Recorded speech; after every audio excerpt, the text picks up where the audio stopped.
अल्हम्दुलिल्लाहि रब्बिल आलमीन वलाक़िबतु लिलमुत्तक़ीन वस्सलातु वस्सलामु अला सय्यिदिल अंबियाइ वल मुरसलीन अम्मा बाद फ़अऊज़ु बिल्लाहि मिनश शैतानिर रजीम बिस्मिल्लाहिर रहमानिर रहीम।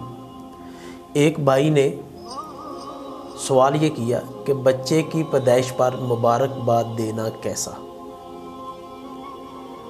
आपका सवाल पुरलुत्फ़ है, अजीब है और एक अलहदा हैसियत रखने वाला है। बच्चे की मुबारकबाद देना कैसा। अमूमी तौर पे हमारे मुआशरे में बच्चा पैदा हो, लड़का, तो मुबारकबाद दी जाती है, आपको मुबारक हो, अल्लाह ने आपको बेटा दिया। लेकिन इसकी बनिस्बत अगर लड़की पैदा हो, बेटी पैदा हो, तो फ़र्क देखने में आया। लड़की की मुबारकबाद कम दी जाती है। अच्छा, फिर लड़का पैदा हुआ है तो मिठाइयाँ बांटी जाती हैं घरों के अंदर, मोहल्ले के अंदर, रिश्तेदारों के अंदर। अच्छा, रिश्तेदार आते, मिठाइयाँ लेकर आते हैं। अच्छा, लड़की हो तो मिठाई भी कम है, मुबारकबाद भी कम है। ये फ़र्क नहीं होना चाहिए। लड़का है, लड़की है, ये मेरे रब की तरफ से, जिसको चाहे बेटे अता फरमाए, जिसको चाहे बेटियां अता फरमाए, जिसको चाहे बेटियां और बेटे दोनों अता फरमाए, और जिसको चाहे औलाद की नेमत से, रहमत से महरूम रखे और उनका इम्तिहान हो। अल्लाह पाक हर बे औलाद को औलाद नरीना अता फरमाए। तो बच्चा है या बच्ची है, लड़का है या लड़की है, उसकी मुबारकबाद देना, इसके हवाले से आपने सवाल किया, तो आइए कुरान पाक से रहनुमाई लेते। हज़रत इस्माईल अलैहिस्सलाम की जब पैदाइश होने वाली थी तो अल्लाह पाक ने हज़रत इब्राहीम अलैहिस्सलाम को फरमाया, फ़बश्शरनाहु बिग़ुलामिन हलीम, हम आपको एक दानिशमंद बच्चे की खुशखबरी देते हैं। हज़रत इस्माईल अलैहिस्सलाम की विलादत की खुशखबरी अल्लाह पाक ने हज़रत इब्राहीम अलैहिस्सलाम को जो है वो इरशाद फरमाई।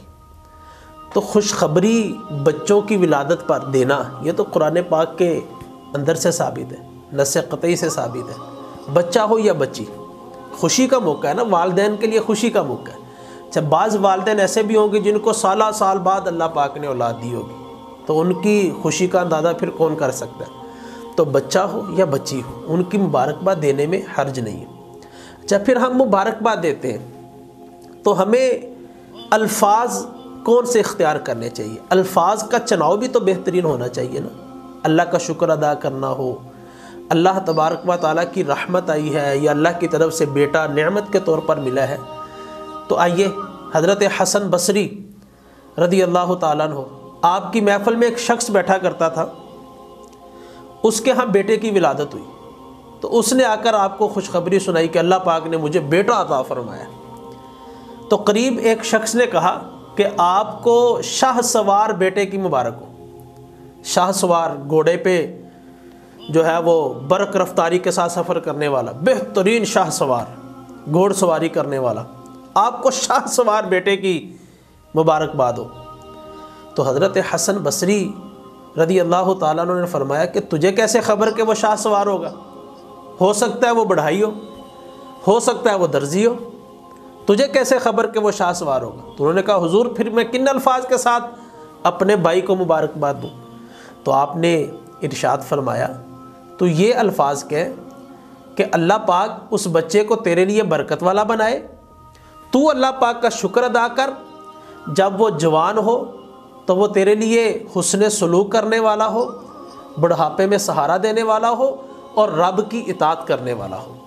तो जब हम किसी बच्चे की या बच्ची की मुबारकबाद दें तो उसमें दुआया कलिमात भी शामिल कर लें।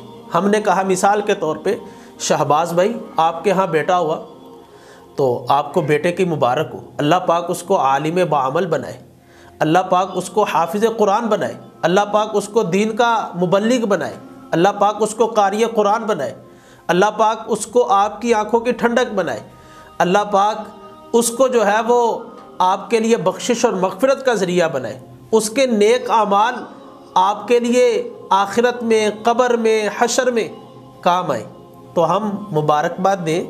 मुबारकबाद देना ये नबियों की सुन्नत भी है, मुबारकबाद देना ये बुजुर्गान दीन का तरीक़ा भी है। मुबारकबाद दें लेकिन साथ में अच्छे अल्फाज, दुआया कलिमात ये भी इस्तेमाल किए जाए, ये भी सुन्नत से साबित है। अल्लाह पाक हर बे औलाद को औलाद दे और जिनकी औलाद है अल्लाह उस औलाद को माँ बाप का फरमा बरदार बनाए।